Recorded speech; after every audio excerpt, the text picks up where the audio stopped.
ciidamada ammaanka maamulka Puntland ayaa howlgallo ay ka sameeyeen magaalada Boosaaso ee xarunta gobolka Bari waxay ku soo qabteen waxyaabaha qarxa oo la doonayay in dhibaato lagu geysto. Howlgalka ciidamadu sameeyeen ayaa lagu soo qabtay qarxyo miino oo la diyaariyay iyo qalabkii loo adeegsan lahaa, waxaana sidoo kale howlgalka lagu soo qabtay raggii qarxyadaasi diyaarinayay. saraakiil ka tirsan ciidamada ammaanka Puntland ayaa sheegay in qaraxyadaani la soo qabtay la doonayay in lagu waxyeeleeyo dadka shacabka ah, waxayna sheegeen saraakiisha in ragga la soo qabtay cadaaladda la horkeeni doono.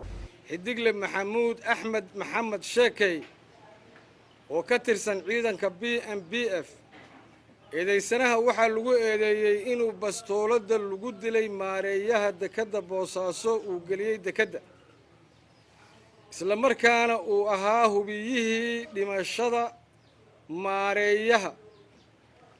eedeysanuhu wuxuu inkiray inuu geliyay bastoolada iyo inuu joogay meesha dilku ka dhacay iyo inuu tagay isbitaalka. waxay xeer ilaalintu hor keentay maxkamadda sagaal markhaati dhaar kadib waxay caddeeyeen inuu goobjoog ahaa xilliga weerarku ka dhacayay uu sitayna qori iyo tuute, isla markaana uu isbitaalka tegay markii la geeyey meydka iyo dhaawaca. wayna ku qanacday maxkamaddu, waxayna ku xukuntay sheekeeya dil toogasho ah. waxay u cuskatay xeer lambartan qodobka 2 farqadiisa 1 waxaa ka furan bil racfaan ah. waxay waday maxkamaddu ciidamada qalabka sida ayaamahan kiisaskaasoo isugu jiray dadkii dilalka iyo qaraxyada iyo waxyaabaha caynkaas ka geysan jiray magaalada Boosaaso, oo uu ka mid yahay dilkii maareeyihii dekedda Paul Antonio Farmos iyo dadkii kale oo dekedda lagu dhaawacay, dad kale oo fara badan oo lagu dilay magaalada. waxay u fariisatay eedii loo haystay Mahad Xasan Xuseen oo magaciisa xarakiga loo yaqaan Jacfar, waa ina Naciimo Buule ku dhashay Afgooye. eedeysanuhu wuxuu maxkamadda horteeda qiraal kaga bixiyay inuu yahay ninkii soo dhaweeyay gacan ku dhiiglihii dilay maareeyihii dekedda Boosaaso Cabdullaahi Ibraahim oo magacyadiisa xarakiga ah ahaayeen Qaasin iyo Xasan. sidoo kale wuxuu qirtay eedeysanuhu inuu gacan ku dhiiglaha ku hayay gurigiisa 20 cisho, inuu u soo qaaday 2 kaar, isla markaana bastoolada wax lagu dilay isagu hayay.